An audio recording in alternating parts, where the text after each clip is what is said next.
there is a sea of everybody out there that is doing the same thing that you're doing, but why are you different? Why are you unique? And why should people come to you before they go to your competitors?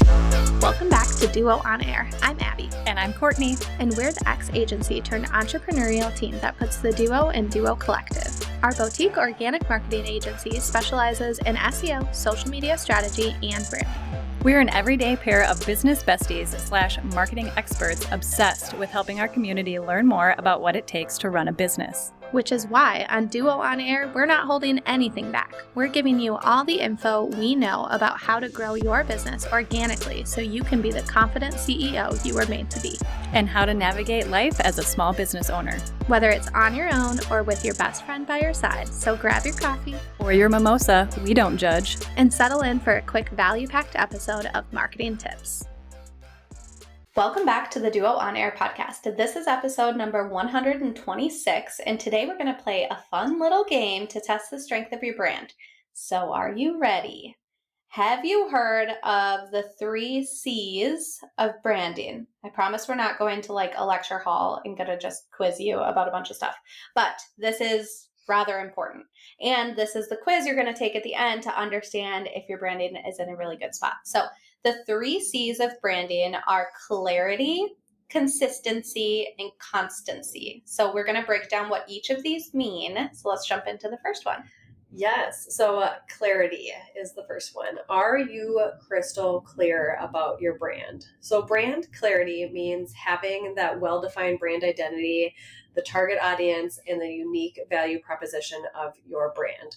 So key questions that you should be asking yourself for that crystal clear brand is, what is your brand's mission and purpose? Which I think a lot of people start out when they start thinking about the strategy of their brand. These are those questions that they ask: the mission, the purpose, the vision, things like that. So we've all heard of that, but sitting down and actually asking yourself that and writing it out. Who are you trying to reach? So this is where you describe your ideal customer. So who is that person that you want to buy your services, buy your products, or be involved within your brand? Who are you trying to reach? And then what makes you different from your competitors? So there is a sea of everybody out there that is doing the same thing that you're doing, but why are you different? Why are you unique? And why should people come to you before they go to your competitors? So we wanted to actually share a couple examples throughout this process, because a lot of times like asking these questions is like, yeah, okay, I have a brand mission, I have a purpose, but do you really? Because I think sometimes our mission can kind of fall flat, or we just create and answer these questions without real intention behind them. So we wanted to walk through a couple of examples. So one is for Zuzats. They're a collegiate clothing brand. So you see them in a bunch of different universities. They don't actually sell on their website, but they sell at like university bookstores, things like that. So brand presence and name is really important to them because they can't sell on their website, but they need you to remember them and find them and seek them out as a college student when you are shopping them at those university bookstores and other stores that they're prominent at. So their brand strategy and having that crystal clear value proposition is super important to them. So let's talk about their mission. Their mission is to design apparel that lets the real you shine. Our looks blend campus comfort with cool confidence, giving you an effortlessly unbeatable vibe anywhere you go. It's not just sell more clothes or sell clothes that give you college spirit. It's way deeper than that. And their vision also complements that. So their vision, and whenever we talk about the difference between a mission and vision, a mission is something you are doing every single day. Every single day you are striving to do and accomplish your mission. A vision is where you see your business going in 10 years. It's something you're always aspiring to. So thinking of their vision, they want every person, regardless of shape, skin tone, or sexuality, to be true to who they are. From game days to late night study jams, our apparel is always the best fit for how you want to feel. Which their vision for me when we were working with them was that hook. It was that thing. It's what you want to do for your audience or for who's purchasing from you to stand out from your competitors. That vision that they have is so strong and so different than what their competitors are doing, because they're saying that regardless of who you are, we want the real you to shine, and we want you to feel comfortable in your skin no matter who you are. We are there for you as well when it comes to the brand and the clothing that we're creating for our audience. So this is what really, really helps them stand out from their competitors. And it again is the clarity for who they want to be and what they're striving to do within the future of their brand. So let's do one more example, more for a content creator. So Graceful and Free, we worked with her. She is a blog and content creator, and we really wanted to help define her purpose. And I think a lot of like service-based businesses, content creators, like we struggle sometimes to identify what our purpose is And at a what higher makes level. us different. Yeah. Right? Yep. What makes us different. So for her, my purpose is to provide content that encourages women to learn, grow, and flourish. By sharing my story, experiences, and wisdom, I can inspire others to overcome their limiting beliefs, find joy in everyday moments, and create a life led with purpose. And her values that really define that are authenticity, connection, harmony, freedom, and heart. So you can see that she can always look back to this, regardless of what she's doing and creating for her brand, and ask herself the question of, is this serving my purpose? And both of these examples, so for every brand, we do things like mission, vision, purpose, values. Like it's not just one-off pieces, but we do all of this because this is what's going to give you clarity in your brand and help give you clarity on how to grow in the future. And again, it's not just watered down details. Like it goes deep into defining what differentiates you in this space. Yes, it's a very specific thing or things about your brand and the strategy behind it and how you show up and why you show up the way that you do. So it's a really great too for if people are coming onto your team and like giving them that clarity about who you stand for and what it is that you do. Or if you for some reason are stuck or changing or starting a program or something, you can always go back to that mission, that vision, and really find that clarity within your own brand. So next we're going to talk about consistency. We talk about this a lot when it comes to branding, but are you always on brand? So brand consistency means maintaining that unified look, feel, and message across all touch points. Wherever you show up with your brand, it needs to be consistent and it needs to continually look like your brand from marketing channel to marketing channel. So what does consistency look like? How do we define consistency? So a lot of it is visual consistency. So that is the logo, the colors, your typography, your submarks, your imagery, even down to the photography that you use, the branding style of photography mixed with potential, free stock, making sure that those are aligned and the visual consistency is there. And making sure that these all look the same across all of those channels, from your website to your Pinterest, to your email list, to your email signature, even just the tiniest of things. You want to make sure that that brand consistency is there from a visual perspective.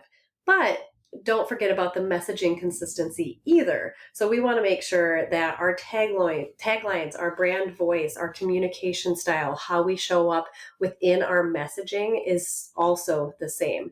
If you're showing up on stories, if you're sending out an email newsletter, if you're writing blogs, making sure that that message and the tone of your voice is consistent throughout all of those channels too, and that it aligns to your overall brand. Experience consistency. So this isn't anything that we talk about a lot, but it is something that is true to your brand too. So the customer service, the product quality, your website design, what is that experience that somebody is going to have when they land on your website, when they get that newsletter to their inbox, when they open up your product? Just think of the times that you've had a product shipped to your house and the unboxing of it is just as exciting as like actually using that product. So really thinking about that experience consistency and making sure that that is the best experience for somebody that's buying your services or your product every single time.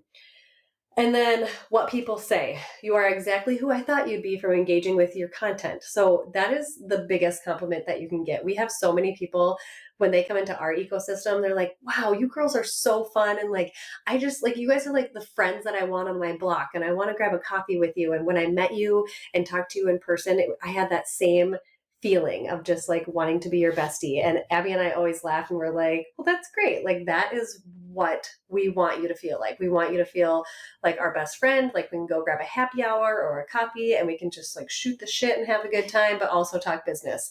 And we get that a lot. And that really, it is all about our brand. That's how we portray ourselves. That's how we talk. That's how we show up. And that's how we visually show up. You know, we're fun. We kind of let loose. You know, we're not super rigid. And we like to have a good time. So when we get that, so when somebody says that to us, that is the biggest brand compliment that we could have. Mm-hmm.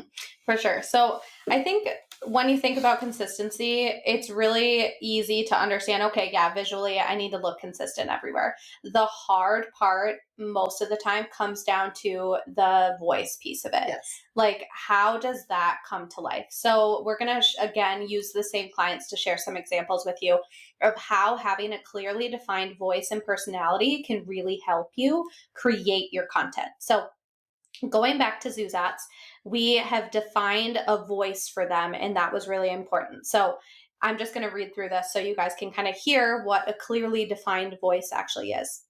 Confidence is contagious, and we spread it like wildflowers. Just like our clothes, our brand feels like a friend who makes you feel seen and never hesitates to tell you how awesome you are. We are upbeat, inclusive, and full of charismatic energy that's fun to be around. Above all, we're fiercely authentic. We don't worry about being overly polished or saying the absolute perfect thing. We're honest and refreshingly casual, professional yet personable, youthful yet relatable for all ages. So you can see how having that clearly defined voice really brings to life how you are going to talk within your content. Like you can write a blog post and then bounce back to your voice to understand, like, did I meet that? Or write your social caption and make sure, like, am I being authentic? Am I being uplifting? Am I being inclusive?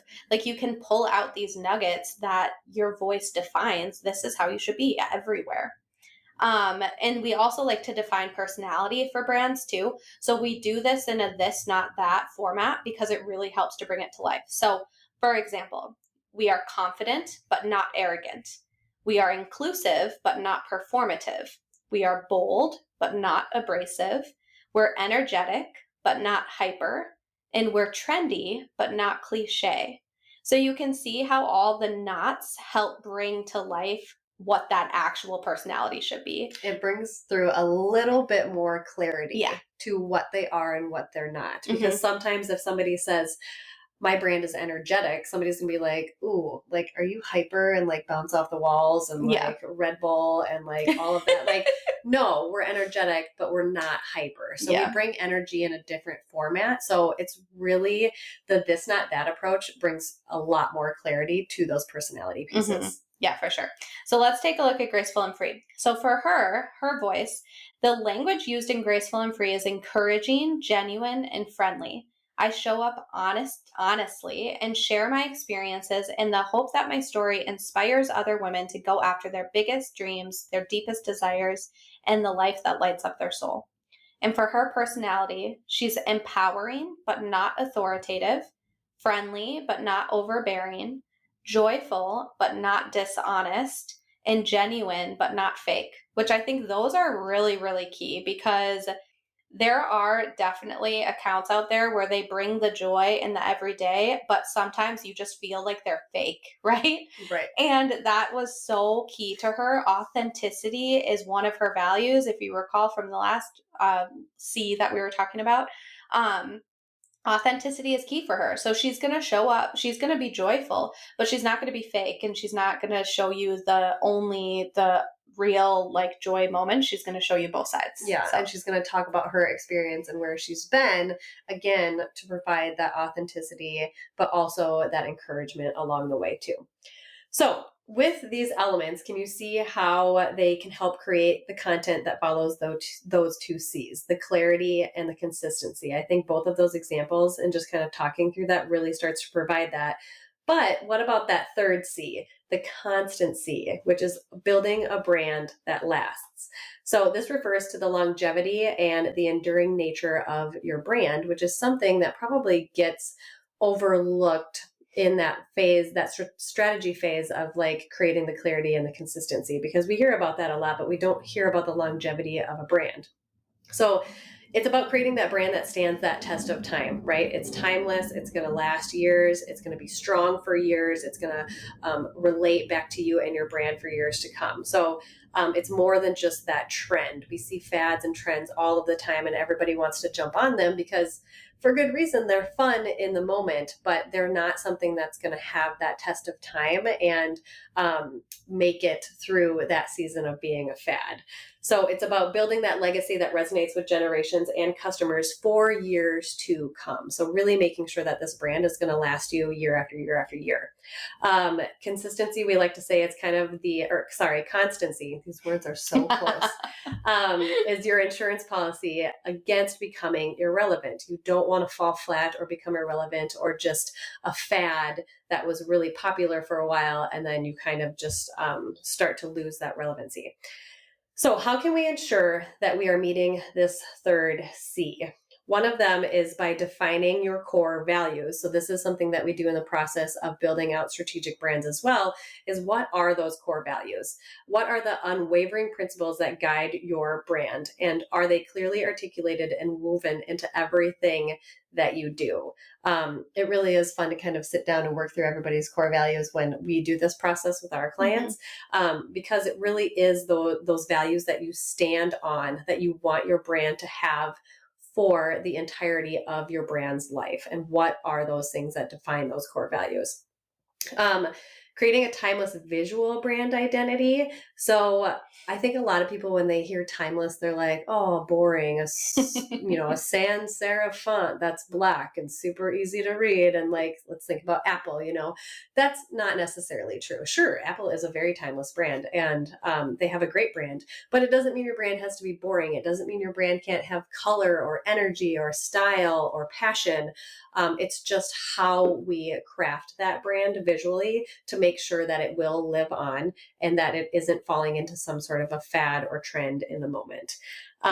So, it can be a certain style, but let's not just fall into being, I always go for boho. I don't know why. It's just an easy style, but like, don't go full on boho, right? If that, because that kind of feels like fatty or trendy. We want to make sure if you want a boho look, we can do that, but we don't have to go all in on it, right? We can do it in this timeless manner where your brand can live on and on and on. Yeah. And I always love thinking back to the party planning company that we worked with, where we ask in our questionnaire too with our clients of like, tell us about like a story about how your brand came to be and like just describe like more of the history, like and your passion and your heart and why you're doing this. And one of the things she said was that she used to like prepare for events with her grandpa. And so she was always like creating piñatas and like that's what they did together and that was the passion. And so it was so fun, even though they don't do like piñatas at their events every time, we were able to take that little nugget of a story and include some like piñata icons and graphics throughout her visuals and her patterns. And it was just a fun nod to her uniqueness. And it also gave her brand visuals and the opportunity for her to share that story. And again, stories resonate, stories connect, stories are memorable. And because of that, she had this like permission to share a story that was so like deep to her heart that now that's what's going to help her brand stand out and be more memorable. So there's like so many different unique elements visually even that you can bring to life in your brand that should like really shine through and make you unique and stand out. And when she brought that up to us, we were so excited because we were like, I think she was a little hesitant, like, I guess, I don't know, we don't make piñatas and piñatas aren't at every event that we throw, but I really love this story and this is how I got started. And we said, you absolutely need to bring that through visually because that's a great story and that's rememberable. So people will remember that. Another thing is listening to your audience, learn and reacting from them. How are things changing? What is your audience asking for? Don't be resistant to that change because your brand can change and evolve as your audience changes and evolves. So if you feel like you're kind of stuck in this weird spot of like, my brand doesn't seem like it's connecting with my audience or something is shifting here, don't resist that change. Abby and I, we just went through a rebrand ourselves and our brand prior to what it is now was fine. It was great. It was working great and people loved it. We got tons of compliments on it, which was almost scary as we were rebranding because people would be like, I came to you for your brand. I love your brand. And I was like, oh, well, it's about to drastically change. I hope you still like it.